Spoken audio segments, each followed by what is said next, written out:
Boogie like Benson, I'm a Who Dat. I'm a Who Dat. Long as I'm living, I'm a Who Dat. Lose or winning, I'm a Who Dat. Sports Coma, yeah, this is where we do that. Where we do that, where we do that, where we do that, where we do that, where we do that. Boogie like Benson, I'm a Who Dat. I'm a Who Dat. Sports Coma, this is where we do that. Where we do that. Welcome, welcome, welcome. Somebody please better help. Running this thing like elf. I thank God every day I'm not a felt. Go to YouTube Live with Big Q and the guys. If you ain't ride or die, the bandwagon get flipped. Been marching in, that was way for the ring. I was yelling out your shade for the championship. Bucking on town, duck down. Falcons, pluck, get shut down. Panthers ain't much touchdown. The vision really belong to us now. So much hate on the Saints, you can probably tell. Ever since Bounty Gate hit the NFL, when things seem fishy, then you probably smell the crooked referees or Roger Goodell. Running like this, and I'm a Who Dat. Every day I'm living, I'm a Who Dat. Lose or winning, I'm a Who Dat. It's the Sports Coma, this is where we do that. Where we do that, where we do that, where we do that, where we do that, where we do that. Boogie like this, and I'm a Who Dat. It's the Sports Coma, this is where we do that.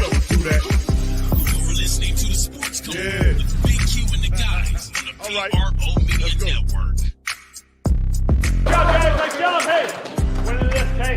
I got tired of writing 2 scripts. I wrote 1 script. There's nothing on the back page, okay? There's only 1 for the win. Okay, effort and finish all week, guys. We talked about it all week, guys. Okay, you never know which play is going to make the difference. Okay, 5-0 turnovers.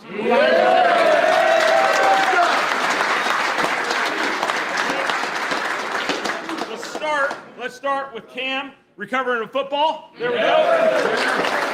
So Mario with a nice strip. Jonas with the recovery. Rizzy with a strip. Howard with the touchdown. Kool-Aid, where the hell are you? 2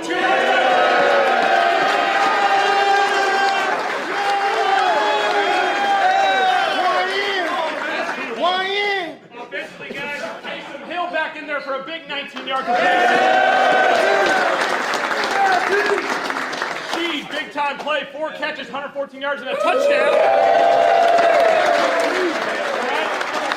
Spencer Rattler, 20 for 30, 225 touchdown. Awesome job, guys. Kellen Moore got his first win as a Saints head coach.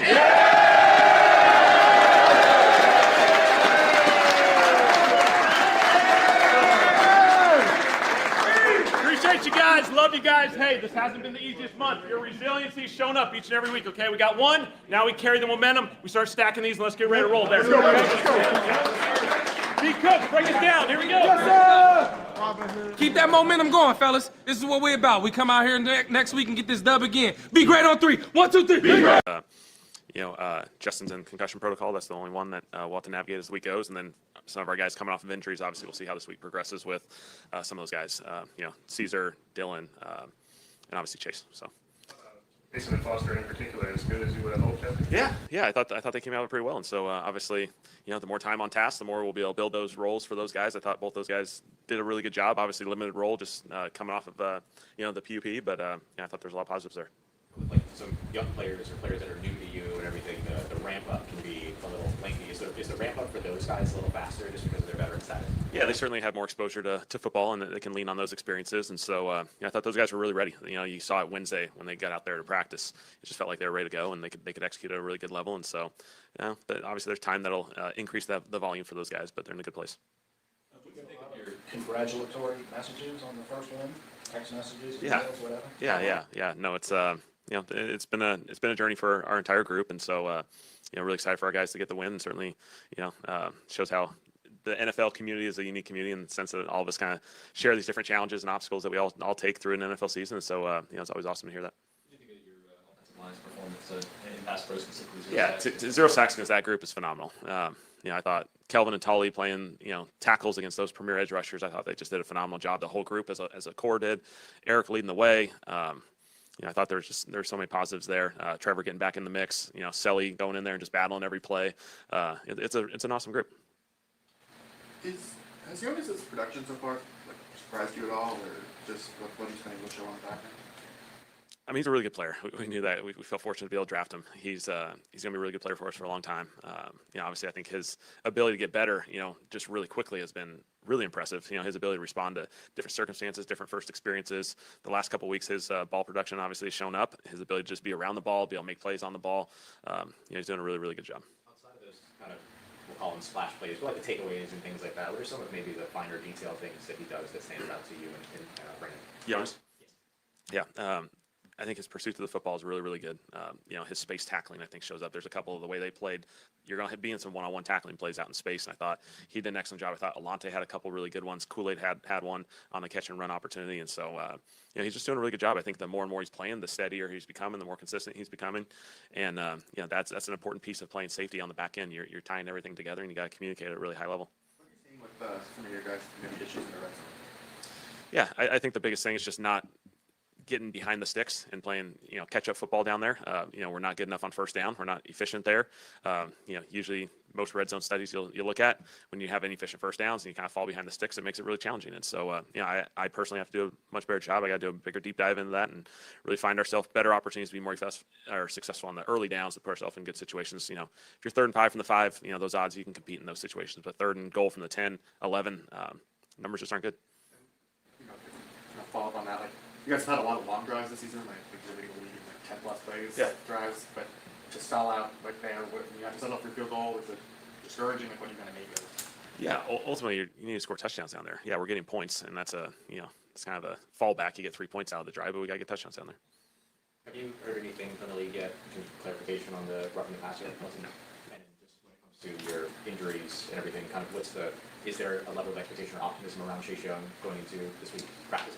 Yeah, we'll see how it goes. Obviously, today was some really good work from his standpoint. We'll see if he's available to start ramping it back up on Wednesday. And he's done a really good job. I know he wants to get out there. He's doing everything he possibly can, and so I think there's certainly some optimism there. Is there such thing as putting in an inquiry with the league on that, or filing a complaint, or anything along those lines? We'll just look for some feedback, just to educate ourselves better.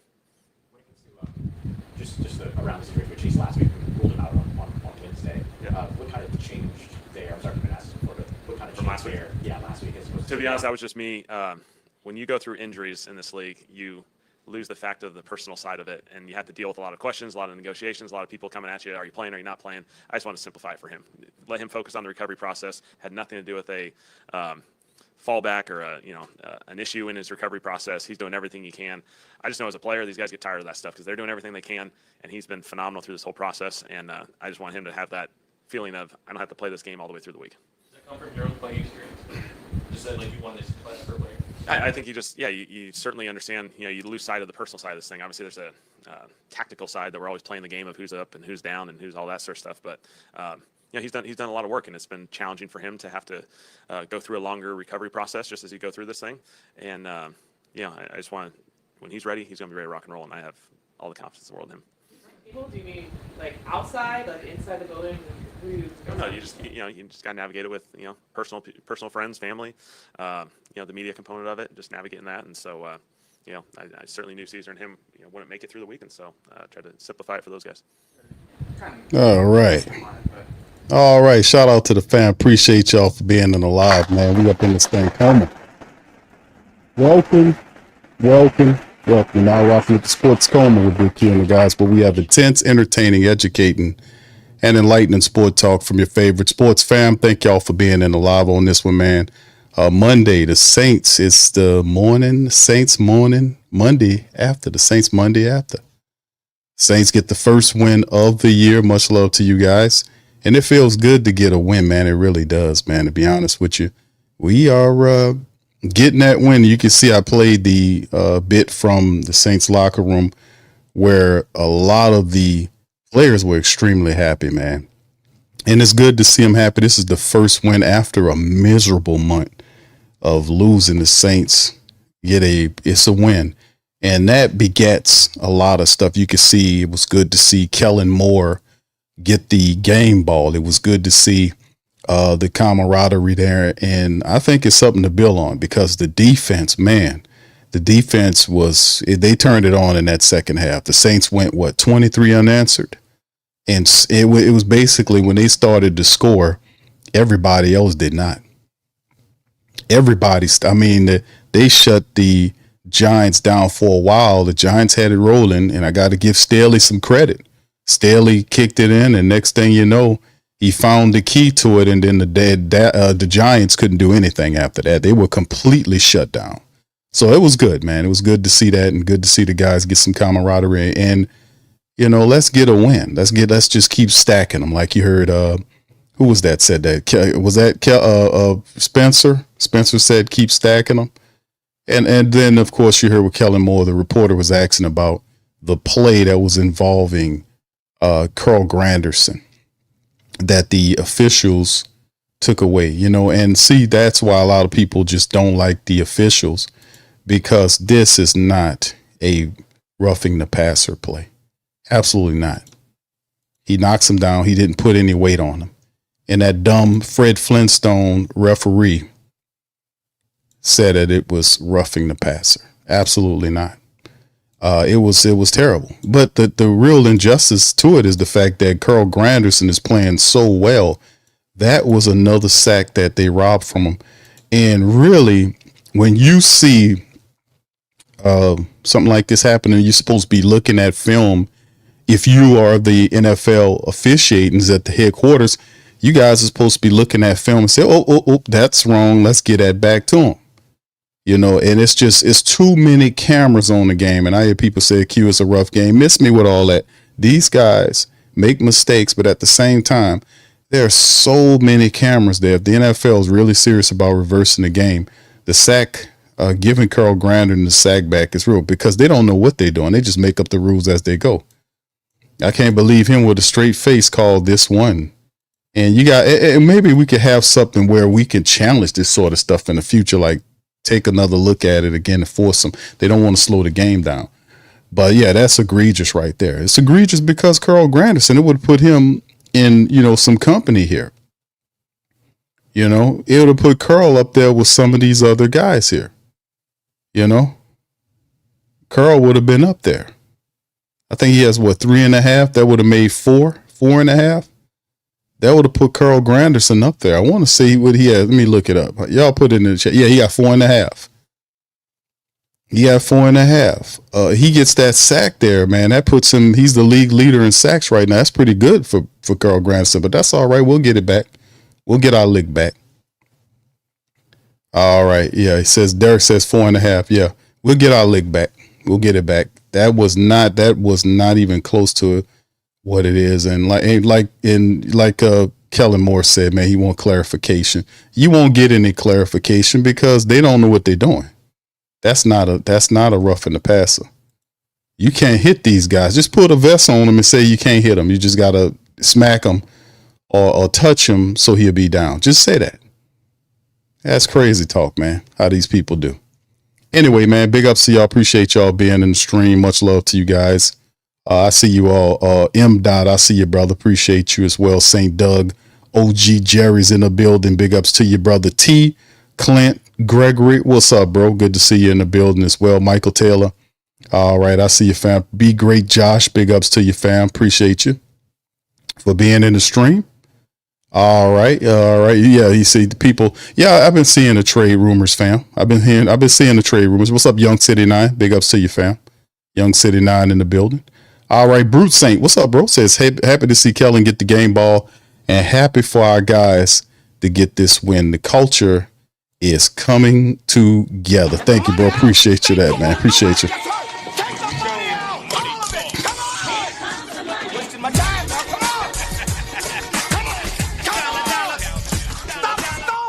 Yeah, man. I just think it's a good thing, man, to see the Saints pick up a win after a tough month of football, man. They got to the cusp a couple of times, but simply couldn't get over the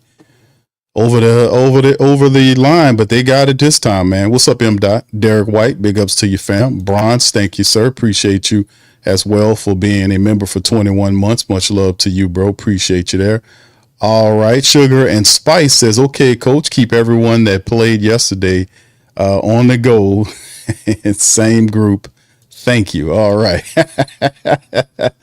All right, big ups to you, man. What's up, 504 Cole? How you doing? Says Q. The O-line look great. Simpkins is a stud. Caesar, chicken salad, Rui. I can't do that, bro. The man hurt. The man hurt, bro. You can't be calling him. You can't call a man chicken salad Ruiz right now, bro. The man is he's sitting up there. He hurt, bro. So he can't.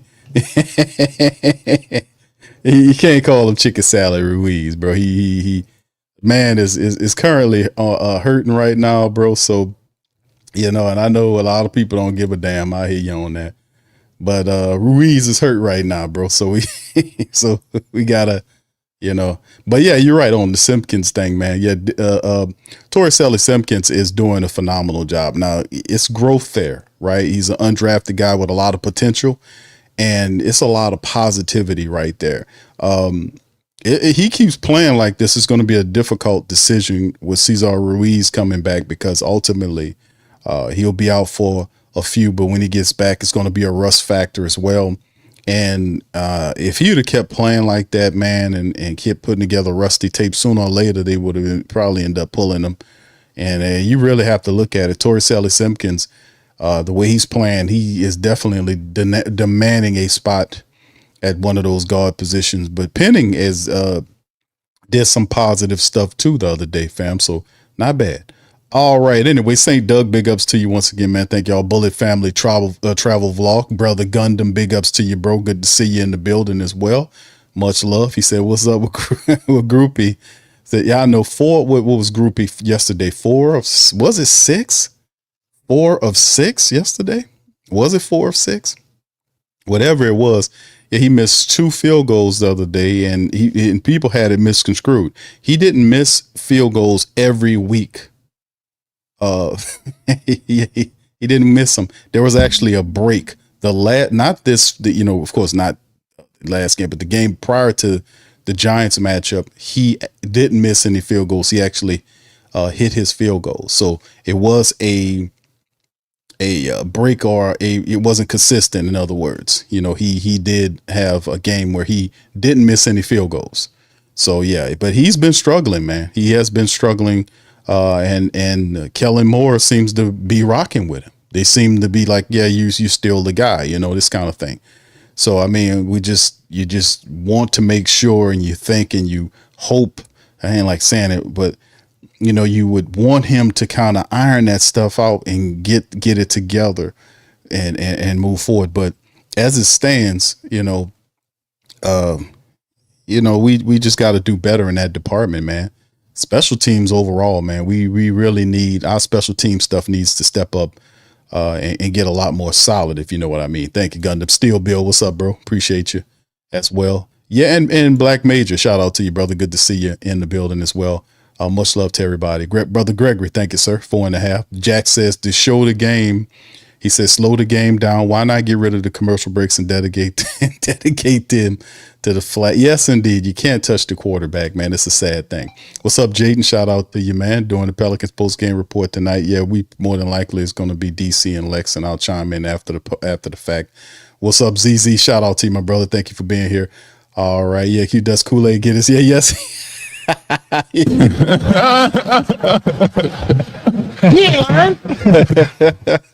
Yeah, I think he does. I think he does. But see, it's the thing. Yeah, people say, Q, you heard that shit, right? Well, I mean, listen, man. People telling the truth, man. They're telling the truth. The first several weeks of the season, he wasn't playing like Kool-Aid McKinstry. He was playing like Crystal Light McKinstry. But this game, he played like Kool-Aid McKinstry. He was getting burnt. He was out of position. He was missing tackles. Yeah. So he earned that Crystal Light tag. But nah, man, he's Kool-Aid now. That's what we expect out of Kool-Aid. He don't have to be perfect, but goddamn, the way he was getting fricasseed the first 2 or 3 weeks of the season, that's not a good look, for our phenomenal young cornerback. We got to clean that up. All right. Anyway. Yeah. Yes. All right. Yes. Oh, okay. M. Dot. Come on, bro. He said spoiled chicken. Said, oh, come on, brother. Come on. The man is hurt right now, brother. Let's have a little a little empathy for the brother right now. He is sitting up on the he ain't on the IR, but he's supposed to be coming back a lot faster. He got a positive medical, which they thought about putting him on the IR for a certain period of time, but he's progressing well according to reports and could very well be in position to make to come back sooner than what we anticipate. So don't put that chicken salad, don't take it out the refrigerator just yet. All right. All right. All right. Bullet says, do you think Kellen sees a lot of himself in these players like Blake? I think he does, man. It's a learning curve everybody is dealing with. I think Kellen's going to be patient. As you can see, he's a good dude. He's not one of these guys to wag his finger, all this kind of stuff. He's a guy, he's going to be patient because he's new. He don't really know everything that's going on. So he's kind of playing it by ear. And so he's going to be patient with some of these players, and he's hoping that some of these players be patient with him, as he kind of gets his stuff together. So yes, indeed. All right. M. Dot says, oh, come on. Tapwater McKinstry, bro. Come on. I don't know about that, man. Yeah, the crystal lights sound good. I got to give it to that's Brother Robert came up with that one. What's up, Desi? Shout out to you, Snake Bite, Dre Day. What's up, fam? So yeah. We'll see. What's up, Robert? Shout out to you. If Ruiz comes back, we're screwed. I don't know, Robert. We'll see, man. We'll see. All right. Yeah, that's right. Robert said, hold cool. You got to hold them accountable, bro. It wouldn't be fair and it wouldn't be right. You can't swing it like some of these guys, do. I understand some of the reporters do because, they don't want a situation where the player reads something they write that was not flattering, and sometimes the players don't take that to shine. That's almost like what we seen. It makes for good video though. That's almost what happened with your boy and Michael Thomas. Y'all remember that when Michael Thomas says he was asking questions, he was like, "You the one be writing that mess." Y'all remember that? He's like, "Yeah, you the one that be writing that mess." He knew just who he was. And like some of these people talking that crap, saying, "Oh man, we don't read none of that stuff. We don't read." Man, what are you talking about? Yes, you do. Yes, you do. They read all of it. That's what I was saying. There was like Zion said that some time ago that they don't read none. I was like, yeah, you do. What are you talking about? You read it. Yes, you do. Unless you live under a rock somewhere, you're going to hear what they're saying and you're supposed to. Some of the stuff, not all of it, but a great deal of it is actually stuff that you can use to improve yourself if you're not so thin-skinned. If you're not thin-skinned, you can learn something from what they're saying. Because a lot of people saying, most of the times they're looking at technique. Like if you look at a guy like Pennon or Cesar Ruiz and you look at the tape and you'll see that his footwork is bad at times. And, his leverage is not there. Sometimes he's falling forward, this type of stuff. Just inconsistent. That is not bad information or wrong information or whatever you want to call it about the player is actually the truth. If you study the tape, but if you're not thin-skinned, you can actually listen and pick up your game. But it's fair when you say what they're doing, right? And, both sides of the coin. Like, we're not going to paint an image like, well, the guy was stinking it up. And you still paint it like he's playing wonderful, or you simply do not talk about him at all. And, it's fair when you just talk about this, call it as it is. You can't get any fair. If the guy is out there, having a bad game, call it as what it is. And that's what I do. I'm like, man, yeah, I like several of these players on the Saints team. I really do. But that don't stop me from calling them out. That don't stop me from calling them out because that's what you're supposed to do. That means I am unbiased. I will call your ass out. That's what I'm supposed to do. All right. Anyway, man, big ups to y'all. Appreciate y'all for being in the live, man. Y'all do me a service as we get going and hit that like button and the share button, man. We're going to get into some of this stuff today. I'm going to try not to hold you too long today, but after the Saints Monday after they get their first win, it was a great article right here. This is two articles right here. John Sigler wrote from the Saints Wire, which was pretty good, about the Saints. 5 consecutive takeaways from versus the Giants were the most since the Dome Patrol days. Did y'all guys know that? I knew it was a lot. I knew it was a record. I heard it was a record. You know, and I was like, wow, that is big. Anytime the Saints, the current Saints, could link back to the most iconic defense, the best defense in NFL history in some form or fashion, that is a huge win. That is great power and just greatness, tapping into greatness right there when you can develop 5 turnovers in a game. Now, we should have blew this team out, but it's okay. The defense did its thing. You know, they was a little stank and rusty early on, but they switched in. They kicked in with the adjustments. They shut the Giants off, couldn't score. They took the ball away, forced them to fumble. One of them, they just gave the ball up, scared him with the ball, scared it out of his damn hands. So, I mean, it just fell right for the Saints. Really good. And they were there, and they just didn't give up defensively. And like I said, there's a few things to talk about on the opposite side that Coach Moore would ultimately, after the win, will then fixate in, like he today talked about things that they need to clean up going into the next matchup against the Patriots, who turned around and beat the Buffalo Bills. Did y'all know that? The Patriots turned around. They actually beat the Buffalo Bills. I had that as a loss for them. But just like they say in the NFL, man, you know, it's the NFL is any given Sunday. Any given Sunday. I was not expecting that to happen. I wasn't expecting the Patriots, but they beat them by a field goal, 23-20. But they were competitive. They were very competitive in that game, man.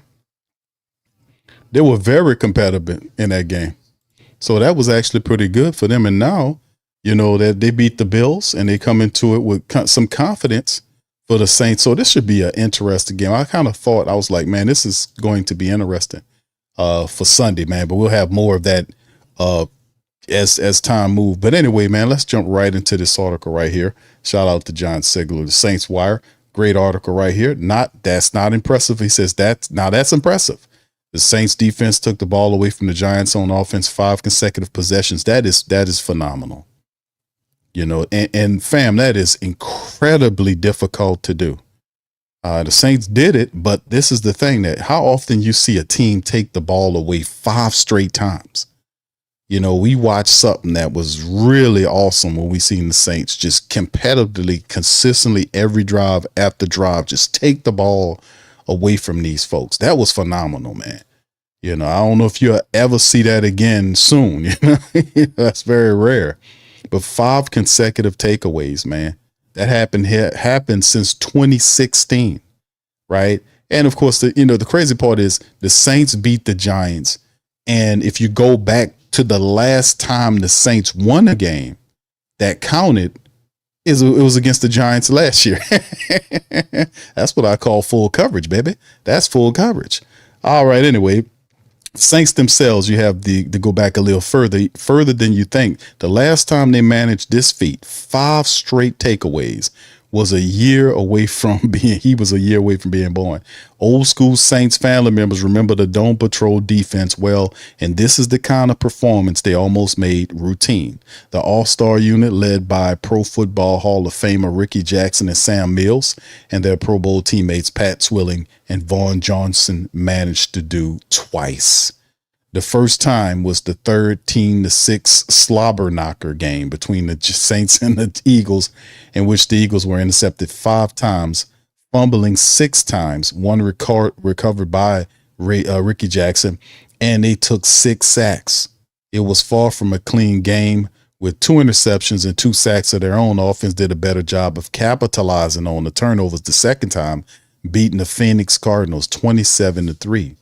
They had 5 interceptions that game too, along with 2 fumbles, recovering both of them and 2 sacks. Crazy work right here.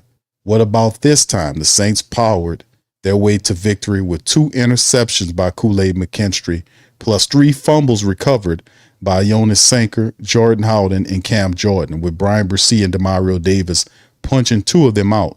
We know they weren't going to have the kind of production every week. It's still worth celebrating, and it's something they can build off. Nobody can live up to that all-time great standard that the Dome Patrol set for themselves, but there's nothing wrong with chasing it. Sometimes you just might meet it. Yeah, this was awesome, man, to watch what we've seen with the 5 consecutive takeaways and made this. And maybe this will be a jump off point for the Saints defense to be able to then turn and kind of say, hey, man, we playing with this energy. We're in the dome. We got to win. And it's something about those wins. Wins are magical, man. You tried, you were at the cusp on a couple of these games. You kept shooting yourself in the foot, and the Saints they didn't make it out barely. They actually took possession of the game and literally half the game just dominated the Giants. It should have been a complete blowout in terms of them at least converting a few more of those turnovers into touchdowns. Had we done that, it'd have been something else, even more momentum rolling into the next matchup. But it was phenomenal, man. And credit to Coach Staley for doing it. He made the adjustments because, my goodness, they didn't look like much or nothing early on. The guys were just marching the ball down the field. He had 1 or 2 completions.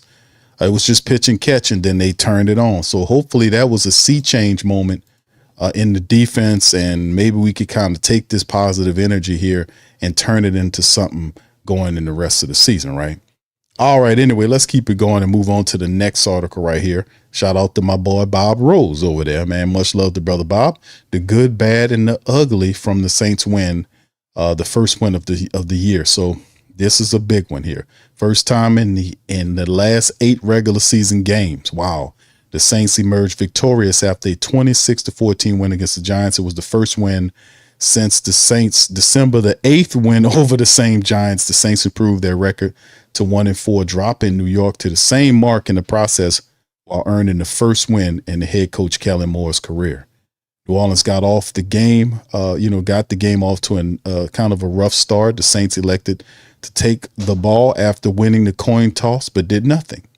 On the other hand, the Giants tore easily through the Saints defense for the touchdown on the first couple of possessions after that. However, the Saints settled down and kept pace offensively and took advantage of opportunities.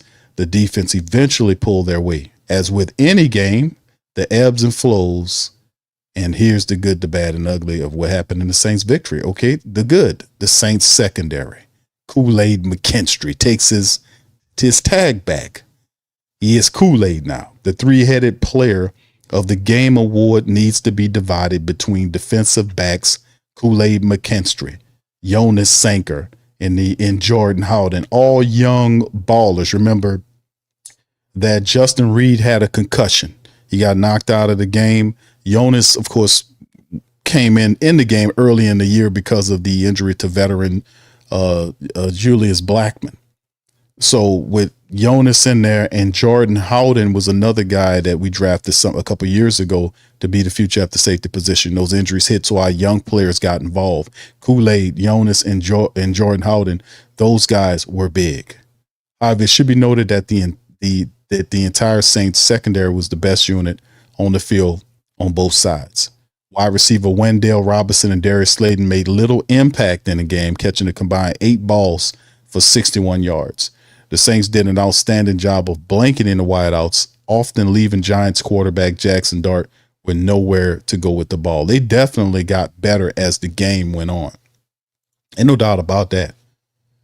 I mean, no doubt about that. As the game started to progress, because Jordan Howden came in, he made some plays.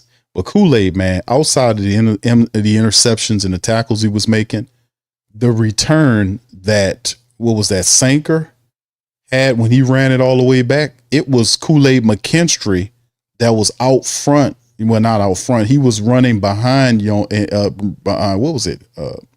was running behind him to stop because they had a guy chasing them down.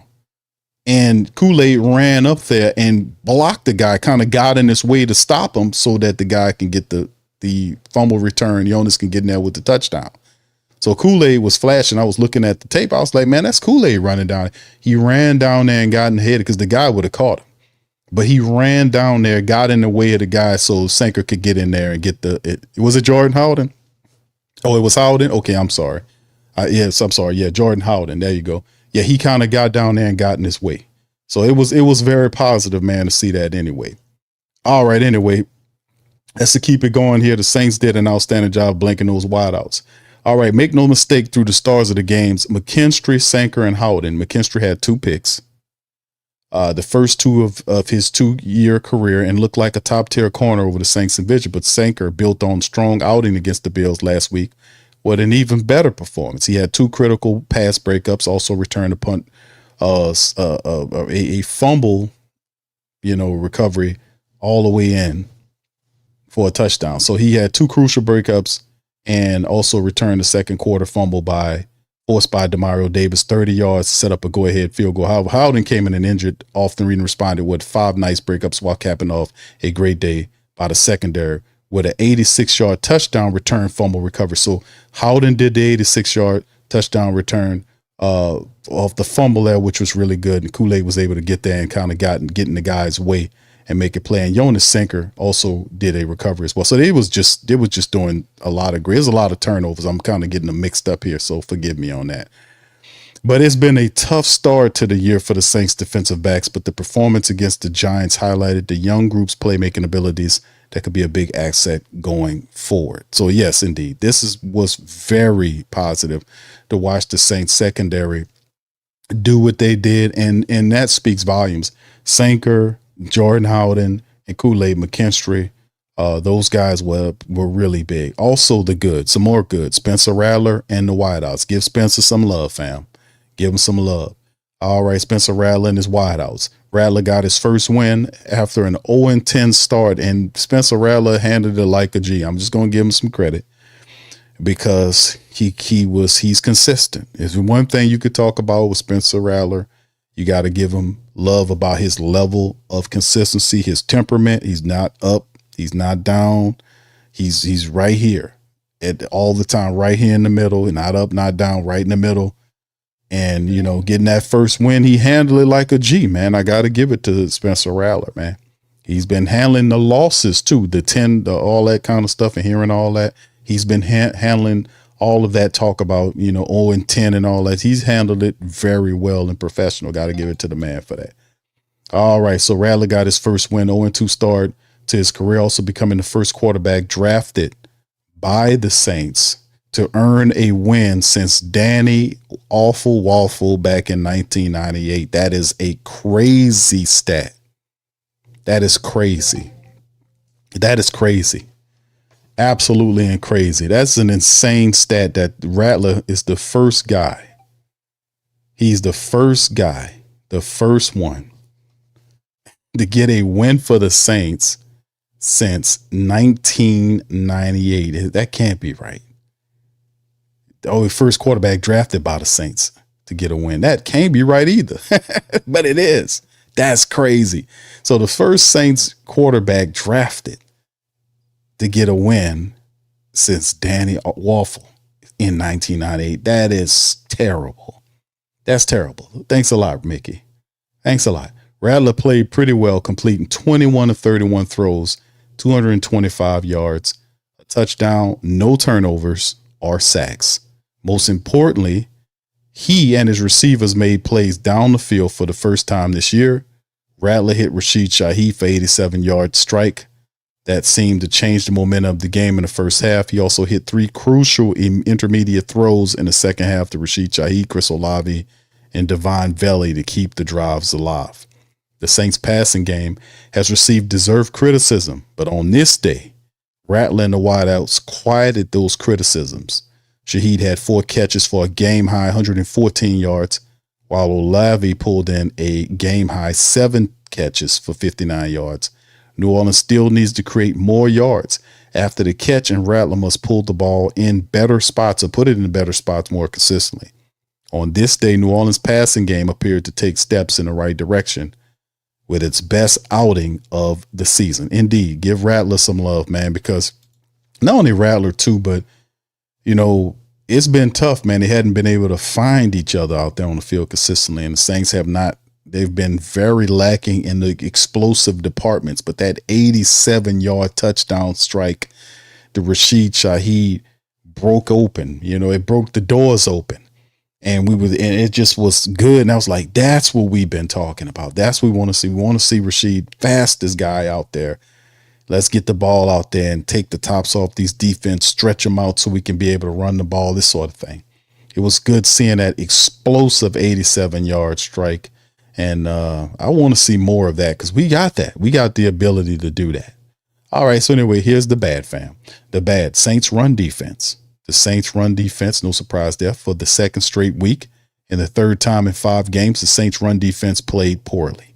The Giants ran for 136 yards while averaging almost 5 yards a carry. That total would have easily been a lot more if the Giants wasn't trailing by 2 scores and had to throw their last few drives.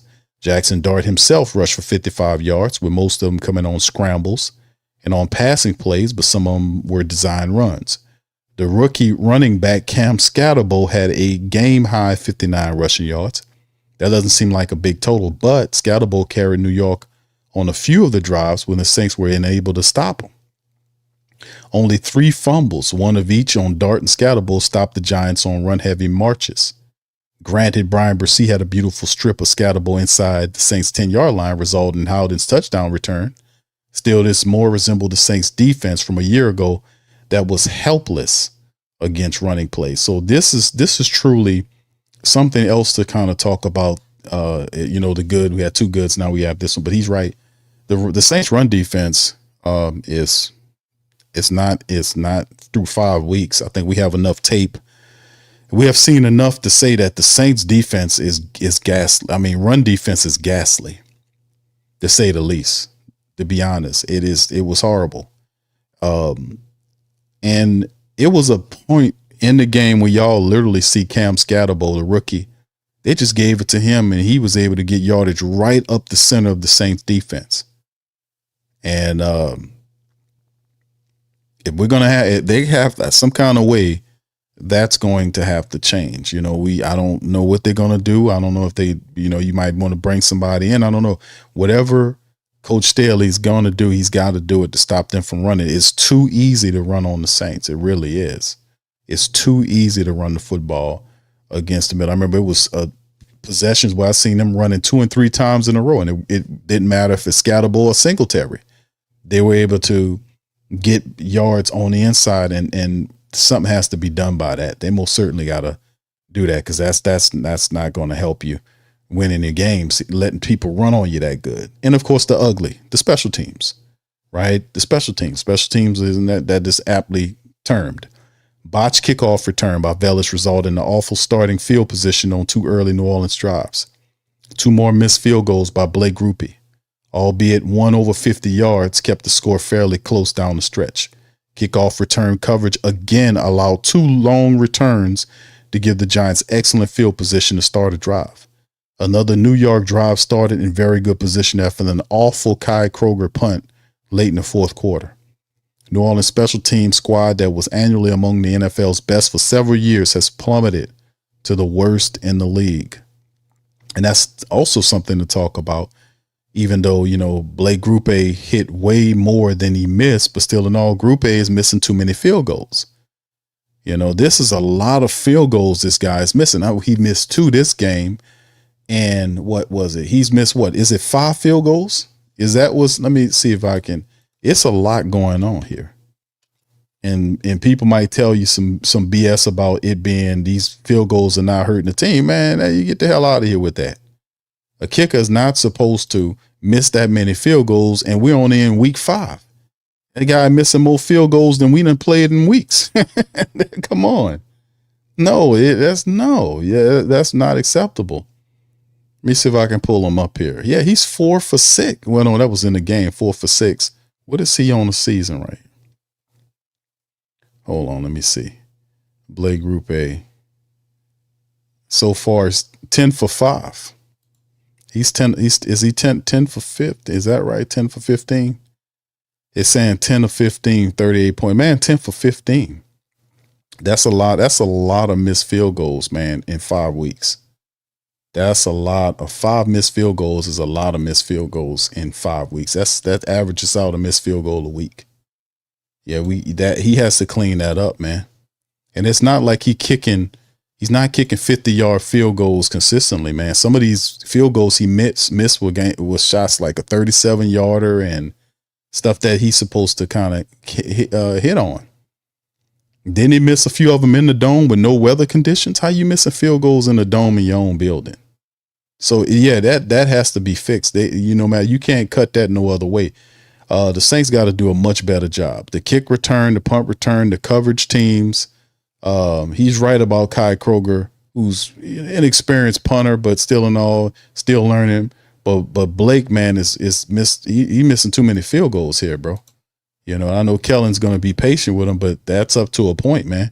He keeps doing that. They're going to be guys in here trying out for the job. I promise you that much.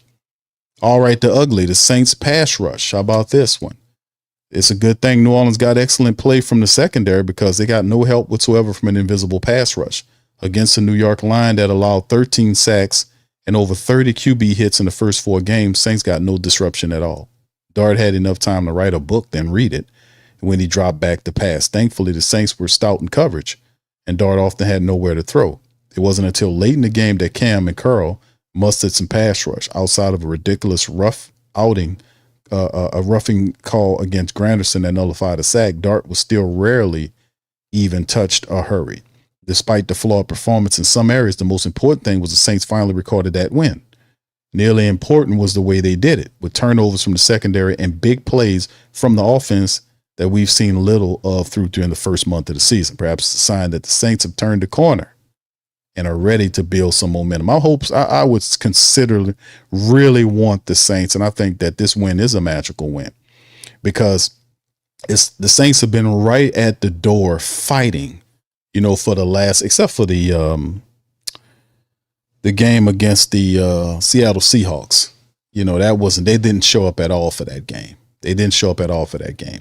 But the rest of these games, you can rightfully say that the rest of these Saints games, the losses that they had outside the Seattle game, that those were things they were supposed to win. We talking about them having 13 penalties in one of these games. And, they just had to get over all of the nonsense and feel a win. It's got to help them, man. To feel the win, like, man, we finally got a win. After all of the stuff falling short, finally getting a win. And I think that will help them psychologically as well as spiritually, man, as a team, because getting a win right there, saying, man, hey, man, that gives you some confidence. Let's get some more. Winning is addictive. And I think hopefully the Saints get addicted to winning and not anything that's negative, man. So good outing by the black and gold, a very good outing. I'm very proud of them. That defense, 5 turnovers, man. My goodness, the young players, it was very positive. Our young secondary players and guys stepped up and got and just solidified and crystallized in the back end of the game. We was able to get it. So that's big. All right. Anyway, fam, that's what I got for y'all. Listen, y'all got any questions, please feel free to throw them in the chat. I wasn't going to do a long show today. I'm going to go over a few comments from you guys and then skedaddle. All right, big ups to you guys. What's up, brother Hakeem? Shout out to my brother Hakeem. He says, gotta keep running the ball. The O-line the last 2 weeks looking like they're a cohesive unit. Rattler has been protected well, and they're running the ball effectively. Yes, indeed, bro. I thought we should have got a little bit more against this. This Giant team was not very good statistically against the run, but they actually did a really good job against us. If you think about it, like they were considered one of, not the worst, because we know we went up against the Bills and their run defense was the absolute worst. But actually the Bills were, up there at the stink factory too. But you look how the Saints, we weren't able to get the kind of running attack that we really wanted to get off against them. Like we put up a buck 89 against the Bills. And we thought that we could possibly do that against the Giants. Giants says, I ain't gonna let you do that to us. We got pride about ourselves. But that's the thing. Returning back to the running attack, the balance and getting downfield. I think the explosive plays on their way, them wins really help, man. Like I said, we got to do a little better. We had 88 yards this game, but building on it, just building and stacking, man. That's what we got to do. Win, learn and win. Learn and win. That's what we need to do and keep doing it. Derek says, Aaron Brooks, came to Green Bay, Breeze to San Diego. Y'all talking. That said the goals to show you how awful they have been in drafting. Yeah. You're talking about the first Saints drafted quarterback to get a win was in all that time since 1998 was Spencer Rattler. Since 98, family, all the people drafted, we talking about Grayson, Ian Book. I mean, boy, we had some quarterbacks like, we took the last 3 years we drafted. I mean, but they've had some quarterbacks the Saints have taken over time. But that stat right there, I was like, man, that's crazy work. That's the craziest stat of the week, in my opinion. That the first Saints, well, I ain't gonna say Spencer's the first quarterback since 1998, the first Saints drafted quarterback since 1998 to win a game for him. Drafted quarterback.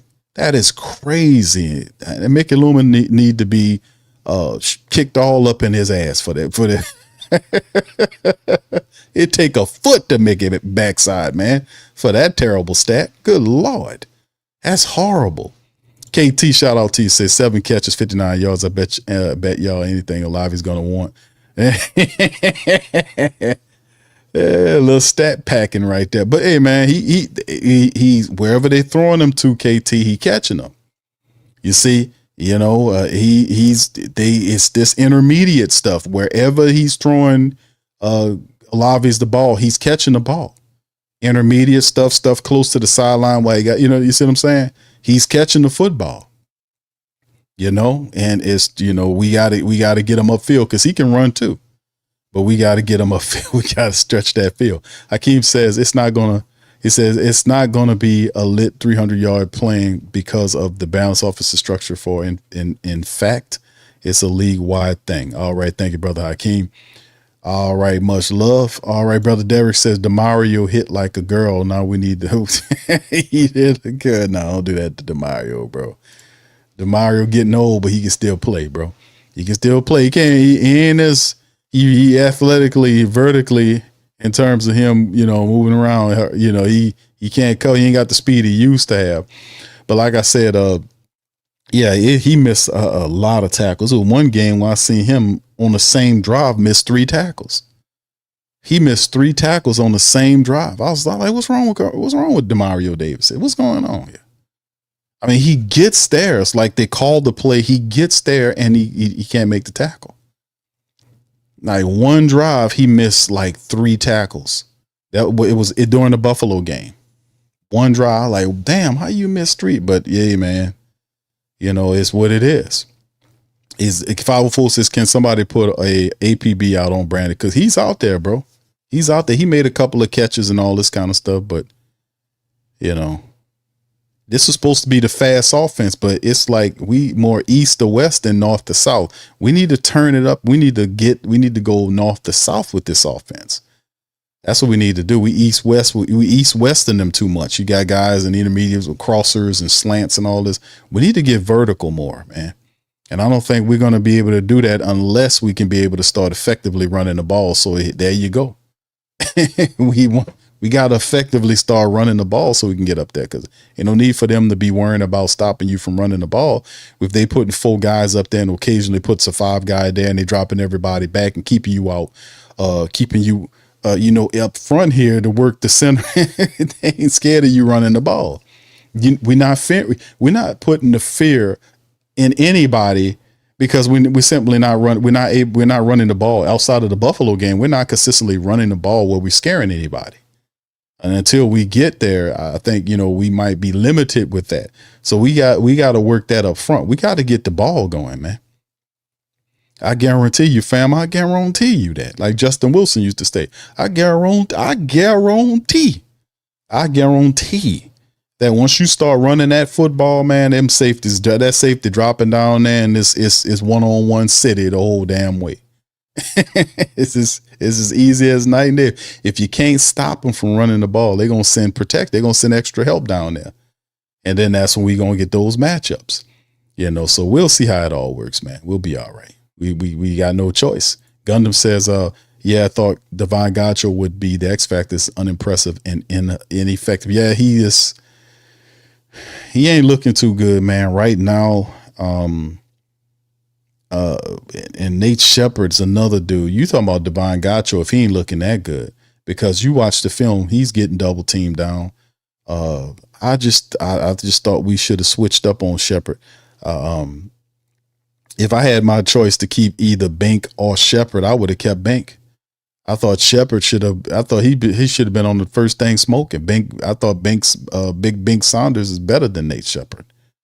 You know, I guess they got better trade value on Bink than they did Shepard, but I thought he was supposed to be going. I thought we was bringing these other guys in here to giving them an opportunity to play. I thought that's why we traded multiple picks for when we got it back, but we traded to get John Ridgeway III, this big old 6'5", 300-pound plus guy.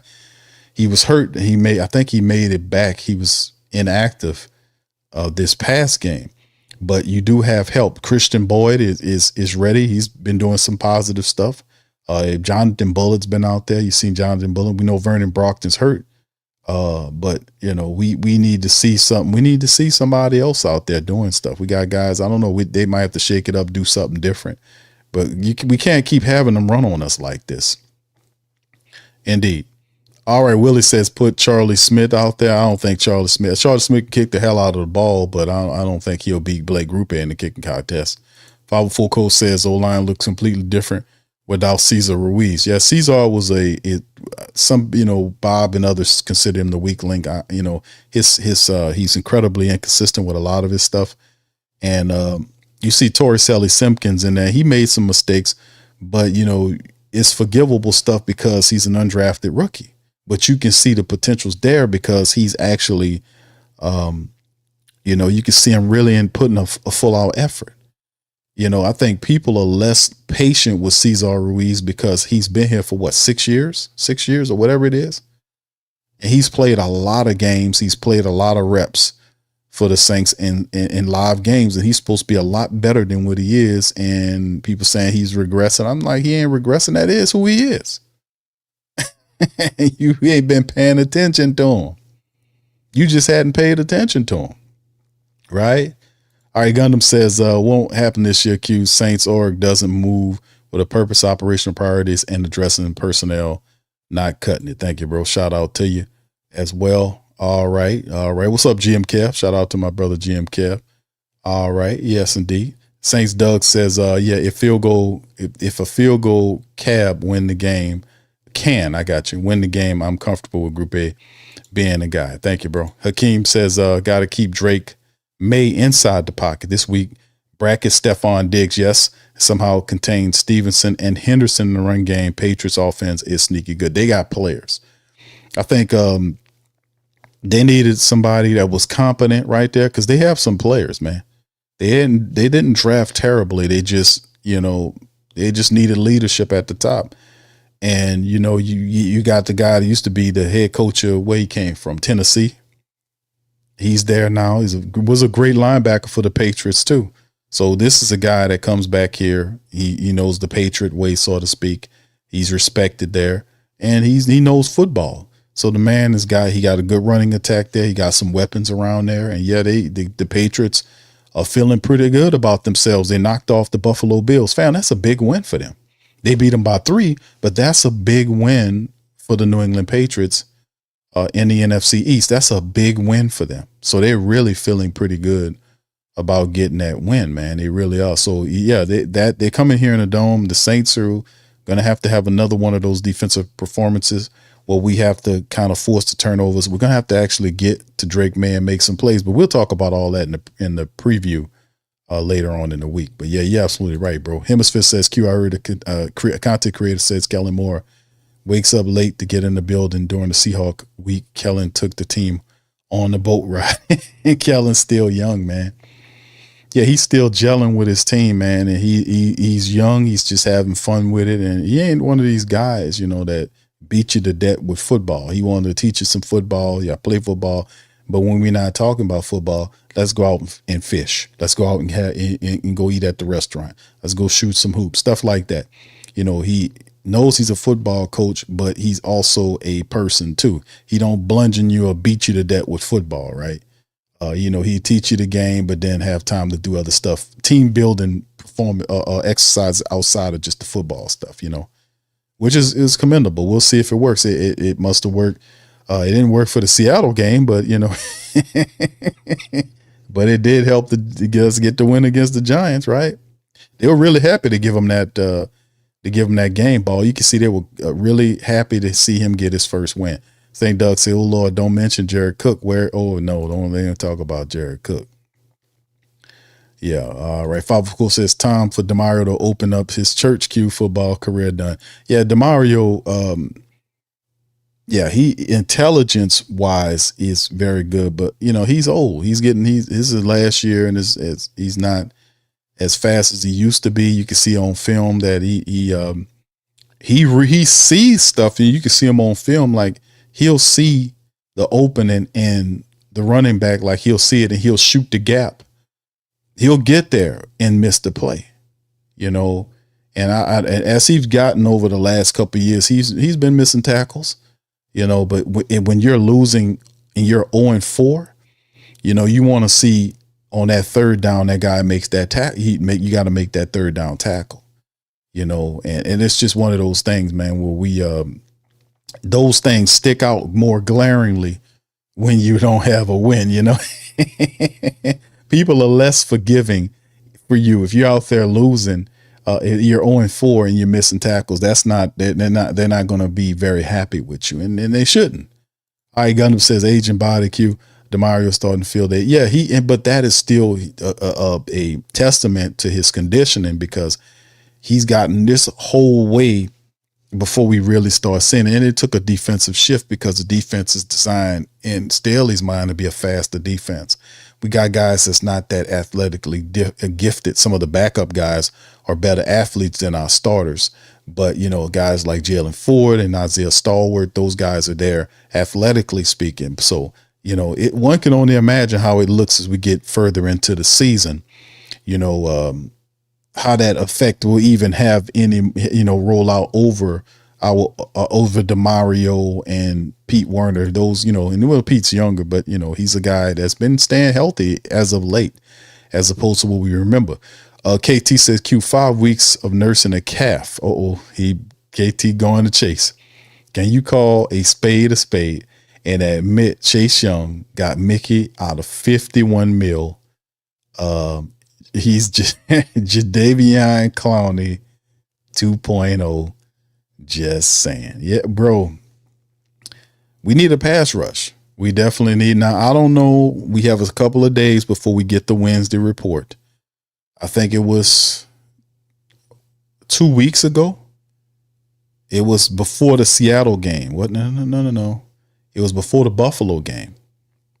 It was before the Buffalo game where we were told that Chase Young is coming back soon, or they used the term soon, quotation soon, end quote, so, okay. I was like, soon. Okay. That was 2 weeks, 2 games ago. Where is Granderson now? I mean, I'm sorry, not Granderson, Chase Young, because Curl out there busting his ass. Curl got 4.5 right now. Should have been 5.5 and leading the league. But yeah, Chase Young is the calf issue was said. Kellen was on some DA type stuff. He was like, hey man, it ain't nothing to worry about. But the guy done missed all this time. I mean, we're going into week number 6. Hell, Taysom Hill and Foster Moreau came back, and Chase Young is still unavailable. Yeah, that right now that 51 ain't looking too good, bro. That 51 ain't looking too good. We really need Chase Young to be active for this game against the New England Patriots. We could utilize his pass rush. We really need that extra pass rush. So, KT, you ain't saying nothing wrong, bro, to be honest with you. What's up, Jamaica? Shout out to Jamaica. All right. What's up, Brent? Shout out to Brent. He says, with some garlic and onion. Yeah. Yeah. You talk about, Justin. Yeah, Justin Wilson. Yeah, I guarantee you. Thank you, bro. Appreciate you. I'm trying to say thank you. Come on now, dog. Come on, man. The problem is you trying to talk with your shit and you don't know nothing instead of listening. Huh? I'm listening. Okay? No. I get $40,000, man, and I dare motherfucker to. All right, shout out to you, Brent, man. Thank you for that, man. Much love. Yeah, man, we got some stuff, man, that's going on, but it's very positive, man, for the Who Dat Nation, man. So yeah, Chase Young is I don't know what's going on, fam. The soon thing was thrown at us. We'll see where that ends up going as we get closer and closer. I'm very interested to look at that Wednesday report to see if Chase Young is active and practicing and not DMP'd again. Because you could have put his ass on. I mean, you could have literally put him on the IR. You could have placed him on IR and literally opened up a spot and found. But it'd be 6 weeks. 6 weeks since that guy did anything. 6 weeks. That's crazy that this guy I'm like, what kind of calf is this that keeps you out? You know, listen, fam. He's no practicing with it. He's not allowed to practice with this calf issue, but they're telling us it's nothing. How you have a calf issue? How you had that going on? How you got a calf issue that ain't no big problem, but you won't let him practice, and he been DMP'd for going on 6 weeks now? I don't know. $51 million for a guy that ain't seen nothing in the regular season, and you need a pass rush bad. You know, so yeah, it would. I guess it wouldn't be so bad if we were, you know, in this situation where we need that help right away. But yeah, Rumpf the second ain't doing. Cam is doing the best that he can do. But yeah, Chase Young got the money. Chase is the guy that's supposed to be representing opposite of Carl Granderson. It's supposed to be that tandem. But man, yeah, I got to give it to you, fam. You KT's right on the money, man. KT's right. Yeah, he's right. He also says, is he who he is? You'll do it for Caesar salad, but you acknowledge it for. Yeah, now I'm saying I just said it, KT. I'm just saying I gave it to you, KT. I says, listen, you're right on it. The $51 million is not looking good, and yeah, for Chase Young, but Chase Young his stuff was a lot more positive last year than what we've seen from Cesar Ruiz. I've been talking about Cesar Ruiz. It's not hard to tell. People have not been paying attention to Cesar Ruiz because they were looking at Penning. And Penning was so bad he made Cesar Ruiz look good, but Penning improved to a point where it's Cesar you're looking at now. But I've been saying that about. I'm not like Cesar Ruiz he ain't good. You'll see him do some positive stuff, but he is woefully inconsistent with his technique. You know, I'm like, how's this guy? And it's only so long you can sit up here and play like you don't see him on that film, Coach Moore. You don't see him now because Torrey Simpkins is out there. Simpkins is going to keep you honest. He's going to keep you honest. All right. Ray Lynn Man says, if the mainstream media glazes Drake May and questions the Saints D the same way they glaze Jason Dart, we win off a coincidence. Hey, yeah, man. You know what, man? You talk about the commentators, man. Bro, it's a love fest. It's like the Saints are not going to win. We're that bad. At the Giants, man, I ain't want to bring the Giants man back. Man, I don't want the man. You know, he suffered enough watching the Saints kick his team in the teeth and have them to have 5 straight fumbles. You know, New Yorkers, man, they're real sensitive about that stuff. Yeah, I would be a gentleman about it. Yeah, I'll just take the win. You know, the loss hit him harder than anything any one of you could tell him. Hey, I just say, hey, man, y'all seen I played it cool. I just say, hey, man, you know, the Giants they're more talented than I'm saying. No, I'm like, no, they're not. No, you're not. You're not more talented here. You got 2 rookie players at key positions. Yeah, even though Jackson is very talented, we know Jackson Dart for Ole Miss. I knew how good the guy is. He's going to be good for them in the future. I know about scouted Cam Scatterbo.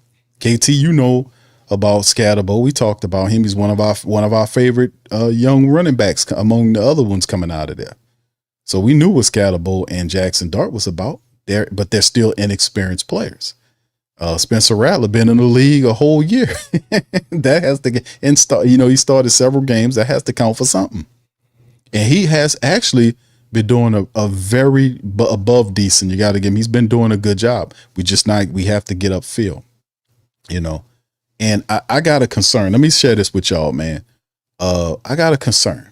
Like I said, toward the back, and people like they just, people start just like Q. We got the W. I get it. People's like, put W in the chat because Q don't see it. It just put everybody just start putting win in the chat. Hey, that's how y'all do me. That's how I'm talking some real shit out here. I got some real concerns and ain't nobody wanted to hear it. And I'm trying to tell people, hey fam, at the back of the game, but people so wind starved that they didn't want to hear that.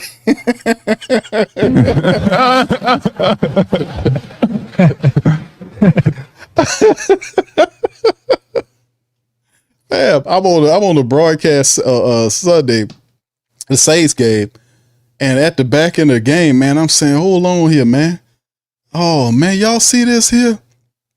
And I started telling about them because they started mixing. Because Taysom Hill came in there, right? He threw the pass for 9 yards, 19 yards, whatever it was to Juwan Johnson. It was kind of low. Juwan had to go down to get it to make the catch. But then you started to see on the back end that Coach Moore started to run Taysom in there, in the game and cycle Spencer Rattler out the game. And then it was a point where Spencer was went in the game and then he did this with his hands. He's like, what we doing? What we doing? So now I was like, what's going on here? And they started really cycling Taysom in to do all this other stuff. I'm like, damn, Taysom just came back. What do we? But I was like, I had this concern. I was like, right now, oh man, he about to start jacking stuff up. We can't. If I don't want to use Taysom Hill as a quarterback. I mean, like that. Taysom's so talented. We don't have to use him as a quarterback because I don't want to jack up the chemistry that Spencer Rattler is having with his offense. I don't want to jack that up. I didn't want to jack it up. I was like, hey man, use Taysom in harmony with Spencer. Make him a tight end, make him a wide receiver, make him a running back, this sort of thing. But don't pull Spencer out to put Taysom in. Spencer out to put Taysom Hill in as a quarterback is what I'm saying this early. I don't want to mess up all of the weeks of them with all of the losses and the chemistry that they were supposed to be building on to be sacrificed or messed with because, you moving the quarterback in and out of the game. I did not want to see that. And then when I started saying that, they ain't won't hear that shit. And I told her, I said, hey, y'all ass, don't be telling, I don't want to hear it next week. They'll be saying the same damn thing to me. Well, goddamn Q, why they doing this? Well, I said, hey man, I try to tell y'all, man. Y'all, people were so wind starved. They were like, Q, I don't give a damn. We gotta win. Oh, okay. All right, goddamn it. All right, you got it then. There you go. Hey, you won't hear that shit, man. I said, okay. It's all good, fam. Y'all got it. KT says, Q, that sounds like Achilles more than a calf. Remember, that's what happened with Kevin Durant. It says, yeah. Oh man, please no. But it's been 6 weeks, so we got to do something. Derek says Penning was out of position. That's true, Derek. He says Penning was out of position. Ruiz out of position too. Q, he really a center play. Nah, bro, you can't say that about him now, bro. No, brother Derek. How long that was what?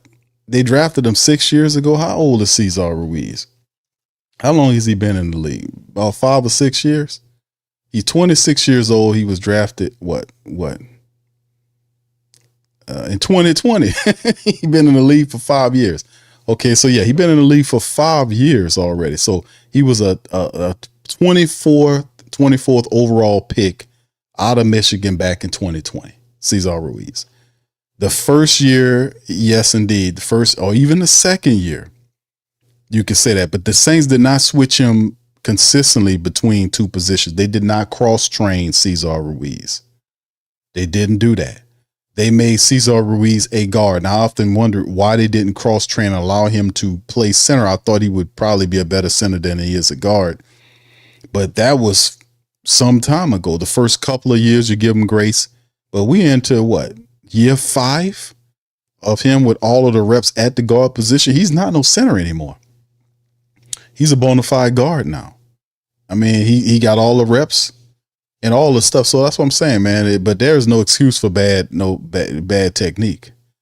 You know, I wish Trevor Penning had as many reps as Cesar Ruiz. I wish Trevor Penning had as many reps and games experience as Cesar Ruiz has. I wish.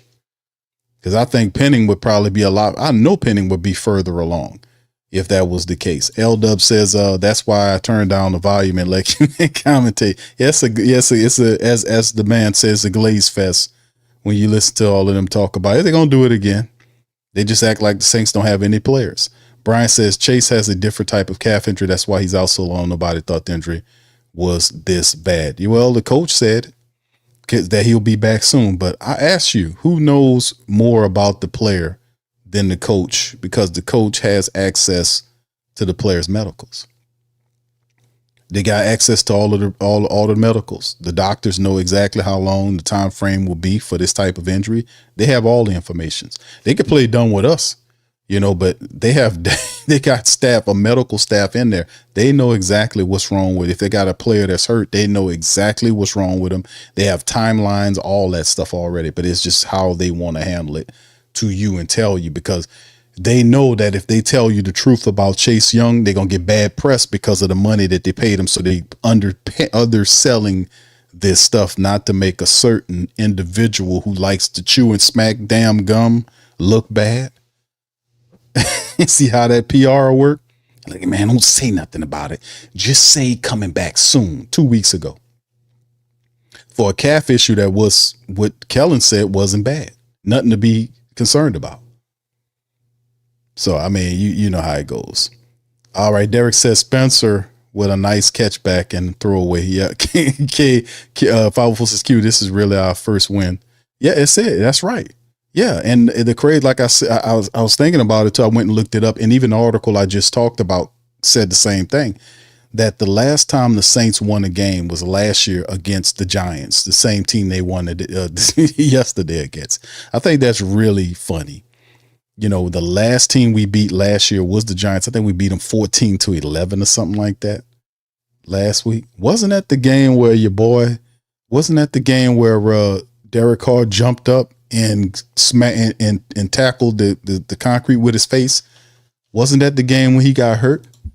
Hold on, let me see. Y'all remind me in the chat. Wasn't the Giants game when Derek Carr got hurt? When he went face first into the turf? I want to say that. Was that the same game? Did he get hurt against the Giants last week? Last year. Was that the same game? Yeah, that was. I want to. What wasn't that the same one? I don't know. Y'all remind me. I don't know. It might not be the same one. Was that the same one with Carr? The Carr got hurt.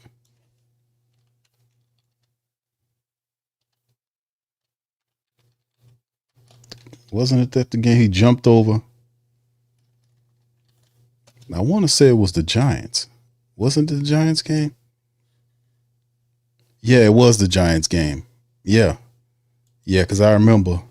Yep, it was the Giants. Yeah, it is right here. I was like, man, wasn't that the Giants? Yeah, look, see. Yeah, there you go. He tried to jump over his player. Y'all remember, and went right into the ground like that? Yeah, that was it. But that was the game that the last time the Saints won a game was against the Giants last year, and then we beat them yesterday. That is really crazy. That's fun. That is wild and wacky. All right. Derek says, I made 32 last time we won. We won 33 a month away from me. Okay. Thank you, bro. Shout out. Happy birthday to you, bro. All right. Pops TG says, my thing is I don't pull our starting 3 wide receivers out to run the ball with Taysom every time, telegraphing the play. That's what the Giants, that's what the guest we had Saturday. who represented the Giants, he said, man, with Taysom Hill come out there, we just know that Taysom's going to get the ball. We just pay attention to him. I was like, yeah, it's pretty much because it's pretty simple. If you think about it, if Taysom's out, he's going to get the ball. But the other thing is you got to tackle him, because everybody know, like when we put Taysom Hill on some of those plays, the majority of the time he's running into a stacked box in some kind of way. He still gets a first down and 3 or 4 yards in some kind of way.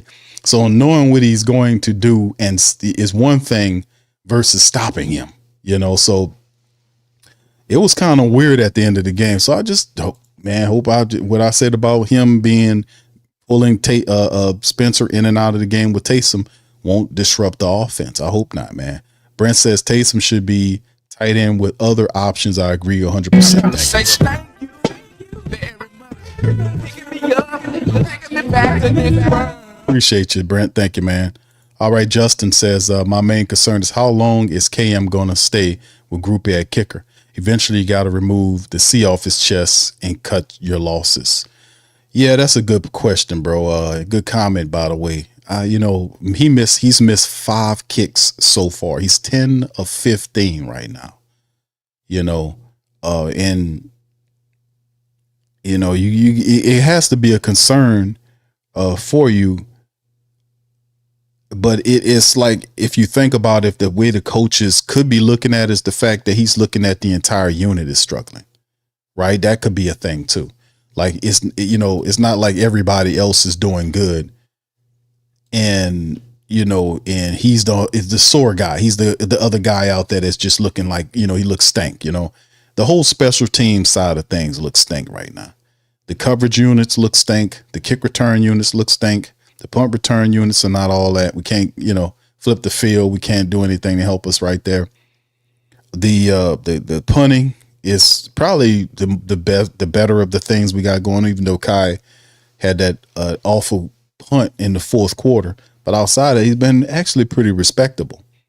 But yeah, 10 to 15 through 5 weeks, you missed 5 field goals in 5 weeks is not a good thing. And like I said, he's not kicking 50. He had the 50-yarder, but he's not.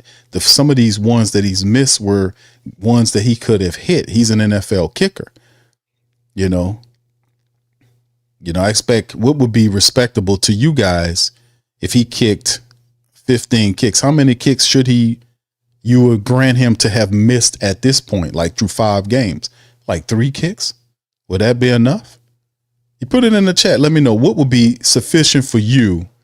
Not saying the guy got to be 15 for 15, but to you with 15, attempts, how many of the 15 that you would feel would be respectable?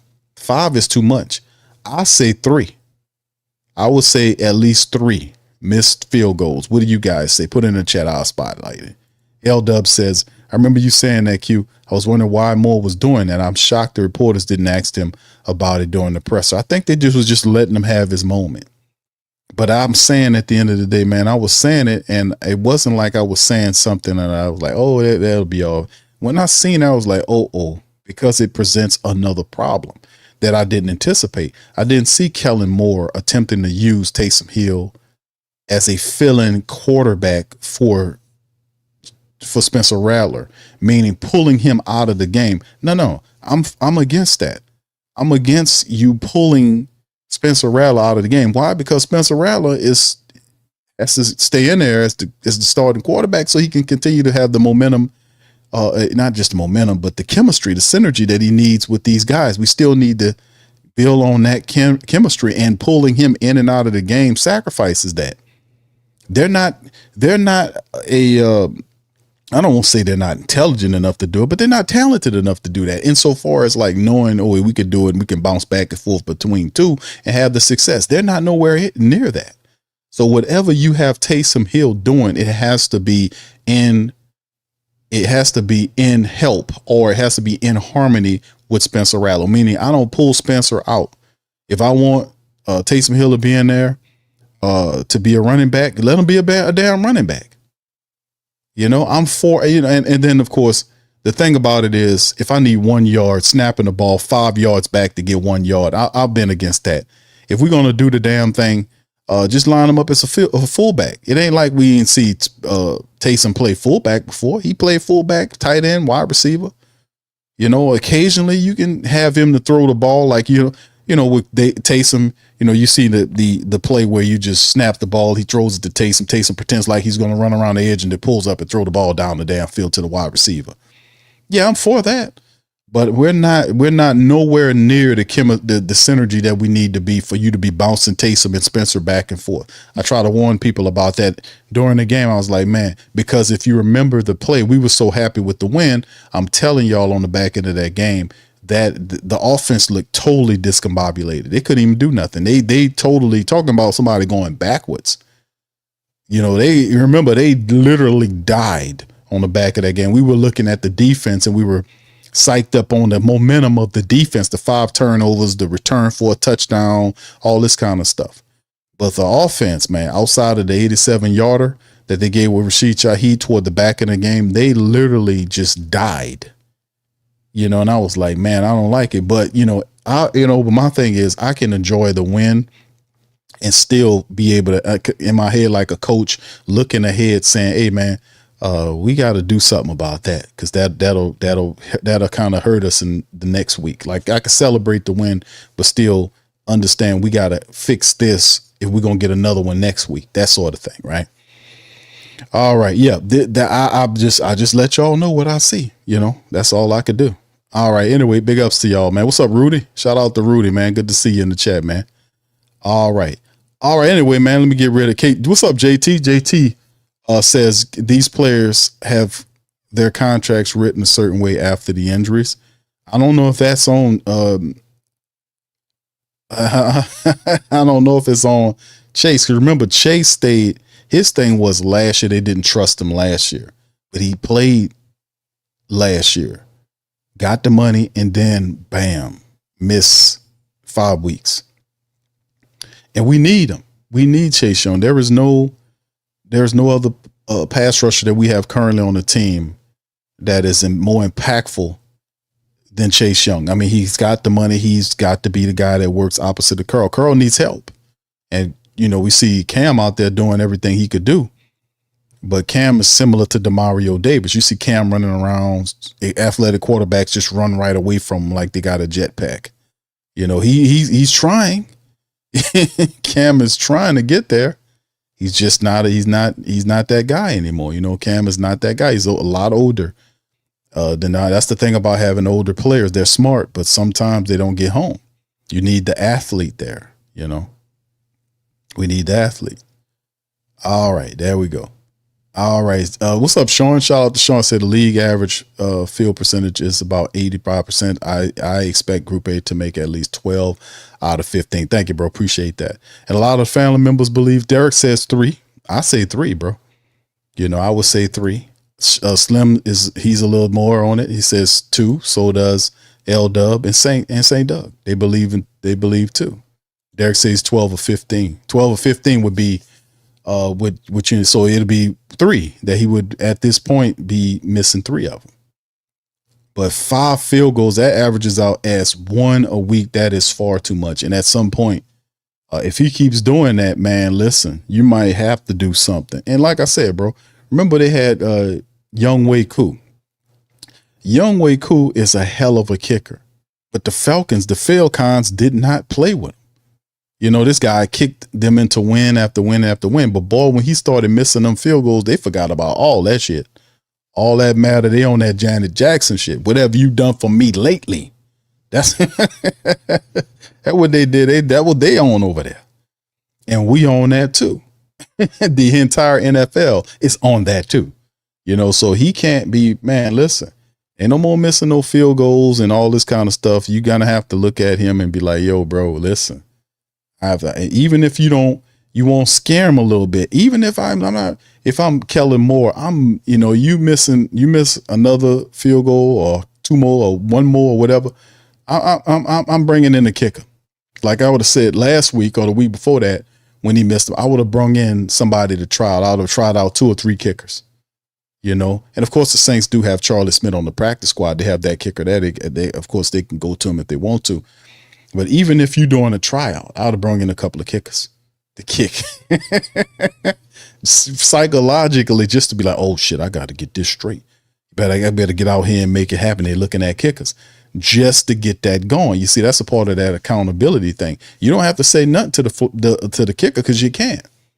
You're not even, you have to encourage the kickers because a lot of this stuff is mental. You don't go up there and say, man, what the hell wrong with you? Get your, you know, this kind of thing. You know, you can't go at them like that. You gotta get them. You see, you can't go and cuss at them and finger wag at them like Rizzy did that other guy last when he cussed at that guy. You got to baby the punters and baby the kickers. That's how they deal with it. You can't fuss and cuss at the kicker and the punter. Their game is up here. But what you could do is bring in some kickers to try out. That's how you do that shit. You got to play the game. You got to bring. We got 3 kickers in here. Trey got Young Wei Koo up in here. He up in here kicking, trying out. We got this other guy here. You know, we trying out John Carney. He out there kicking. You're probably not gonna sign none of them, but they out there trying out. That's how you get them. At some point, you got to do that, man. At some point, if you keep missing them, that's too many, man. All right, KT says, Q, all Chase Young does is get pressures, but he's never been a double-digit sack guy. You're right, KT. Historically speaking, you're correct. And depending on when he comes back this year, you might be right about that again. You know, there's still a lot of football left. You know, like I said, man, it's not looking good right now. You know, it's not looking good right now because we need whatever production he can bring. And even if he's healthy enough to go, you know, this week, do they handle him with kid gloves? You know, you don't want them to let him go full, all this kind of stuff, because we simply not getting the pass rush. Chris Frump or whoever we want to throw that cam, we're not getting the rush that we need, right? So at some point, we got to do something about it, right? We got to. We got to do something about it. L-Dub says it was a curse for the Saints. They got in the Young Wei Koo. Yeah, and that's what I'm saying. When the Falcons put him in the street, then that should put like Group A's like, man, this dude here is like 3 times better than me. And they didn't play around with him. When you start missing those field goals, man, especially if you're missing field goals that decide the fate of the game. See, we haven't quite gotten there yet, right? We have not quite gotten there yet because we've seen the Chris Olave drop. We've seen the Jawan Johnson touchdown drops, right? But we haven't quite gotten there yet where you see a Blake Group A missed field goal that can ultimately decide the fate of the game. We haven't got there yet. We haven't gotten there yet. So we're going to see, man. I think he's going to be patient with him. But, boy, I tell you, you keep missing them field goals, you're going to find yourself unemployed real quick. It's one of them positions that you won't be up there for long if you're missing them damn field goals. I promise you that.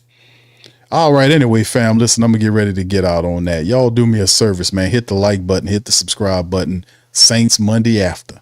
The first win of the season, man. We within that celebratory period in which we are basking in the glow of being 1-4. How that sound? 1-4. I know it sounds a little strange, but it don't sound stranger than 0-5. How about that shit? I know 0-5. Could you imagine what this Monday would have been feeling like for you? You know, somebody pissed you off. The Red Beans, they be wearing a Red Beans hat right now. You know, this kind of thing. But you're 1-4, which means it's time to build forward. The Saints got the Patriots coming in. We got to keep on moving ahead, man, and keep fixing this stuff and putting wins together and stacking and stacking and stacking. Win and learn. That's the thing. All right. Anyway, man, I'm going to get on out of here. I'll be back tomorrow for our Patreon family members. Going to do some film work on the Giants, Saints and Giants Week 5 matchup. We'll cover all the latest news and notes. And, man, listen, yeah, I heard about a lot of the trade stuff that they're hearing about the Alvin Kamara and all this kind of stuff. That's something that you regularly hear when teams are 0-5, 0-4, this type of thing, because, you know, they start kind of selling out the pieces and seeing if they can get this, that, and the third. But the Saints putting together wins, man, that kind of scave off a lot of that trade talk. It kind of gets it away. So we just got to keep stacking them. We have the next 3 games is actually, I ain't gonna say they're winnable games because the Patriots are actually playing some respectable football. But the Saints have, if they can do what they've been doing, man, fighting in that offense, some kind of way finds a way to incorporate Taysom Hill where it doesn't take Spencer out of it, then we can be able to kind of be more balanced, man. I think we can do that because you have Taysom there and Foster Moreau, not to mention him coming back. That improves our tight end room. We have experience there, but we have a guy like Taysom when he can move around in junction with Kendre Miller and Elvin and the rest of our weapons, man. We doing all right. We just got to keep on moving and grooving, baby. Yeah, the Ravens 1-4 too. Yeah, but hey, man, they all bang the hell, man. I would rather my 1-4 Saints to be the 1-4 Ravens. The Ravens beat up the hell. Lamar ain't there. They got like 8 or 9 people that means something to that team that's missing, man. The Saints are healthy. Fam, listen, we're healthy. We got our quarterback, our wide receivers are healthy, our running backs are healthy. We might have a few people hurting, like we got Cesar Ruiz, but the backup's better than him. We got that going on. We got a little struggling in our special teams, but we can eventually fix that. We got a little something going on with our defense. We got a lot of young people that are stepping up. So we knew that was going to happen anyway, didn't we? With that, some of those guys. But in the end, I'm saying we're in a lot better shape than some of these other people. These other people are beat the hell up. So I'm really happy we are, in terms of our health, is pretty good. We are all right. We just need to keep, putting together some solid efforts and, handling our business, man, and keep that health there. And yeah, man, it's just, I'd rather be the Saints 1-4 than the Ravens 1-4 any day, man. They are banged up pretty bad. All right, I'm up out of here, fam. I appreciate y'all. If you want to see us on tomorrow, please feel free to look at the chat, patreon.com/the Pro Media Network, or become a member of the channel to be able to see the film work tomorrow and whatever the Saints are covering. We'll talk about it more on that flip side. And y'all be safe, and I'm going to holler at y'all tomorrow for Patreon and Wednesday for the other families. Much love. Peace. Who that to you? Yeah. Boogie like Benson, I'm a who that. I'm a who that. Long as I'm living, I'm a who that. Lose or winning, I'm a who that. Sports Coma, yeah, this is where we do that. Where we do that, where we do that, where we do that, where we do that, where we do that, Boogie like Benson, I'm a who that. I'm a who that. Sports Coma, this is where we do that. Where we do that. Welcome. Somebody please better help. Running this thing like Elf. Thank God every day I'm not a felt. Go to YouTube Live with Big Q and the guys. If you ain't ride or die, the bandwagon get flipped. Been marching in, that was way for the ring. I was yelling out your shame for the championship. Bucking on town, duck down. Falcons, pluck, get shut down. Panthers ain't much touchdown. The vision really belong to us now. So much hate on the Saints, you can probably tell. Ever since Bounty Gate hit the NFL, when things seem fishy and you probably smell the crooked referees on Roger Goodell. Yeah, money like this and I'm a who that. Every day I'm living, I'm a who that. Lose or winning, I'm a who that. It's the Sports Coma, this is where we do that. Where we do that, where we do that, where we do that, where we do that, where we do that. Boogie like this and I'm a who that. It's the Sports Coma, this is where we do that. You're listening to the Sports Coma with Big Q and the guys on the PRO Media Network.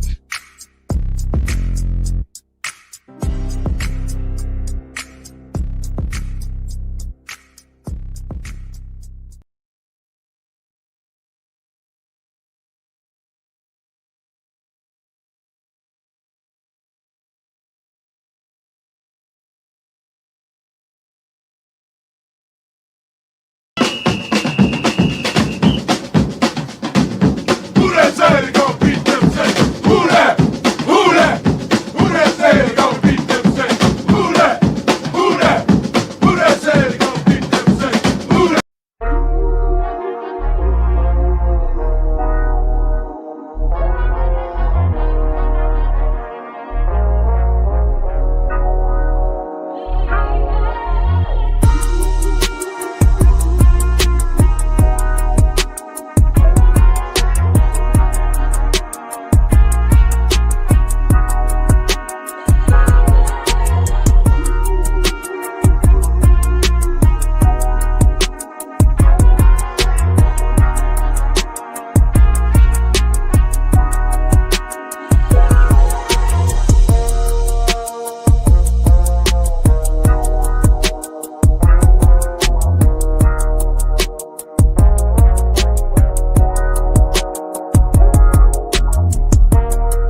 WhoThatDaily.com. That's right, the WhoThatDaily.com. Your one-stop shop for everything New Orleans Saints, New Orleans Pelicans, LSU Tigers, even the top flight boxing news. So if you're a Who Dat and you're looking for a place to stay up on your team, WhoThatDaily.com is your site. The WhoThatDaily.com for the sport Who Dat in all of us. That's right, the Pro Shop is the platform store where you can go and buy all the latest merch to support the platform. Available at the Pro Shops, we have dozens of hundreds of products available for you and your family. Unisex tees for men and women, hoodies and sweatshirts, tank tops, kids and baby items, long sleeve tees, mugs, pillows, wall art, bath bedding, face masks, phone cases, stickers, bags, fanny packs, socks, hats, and many other items. Please feel free to check out the Pro Shops. The link is in the description section below. And remember, it helps the platform continue to grow. Check out the Pro Shop and Who Dat too.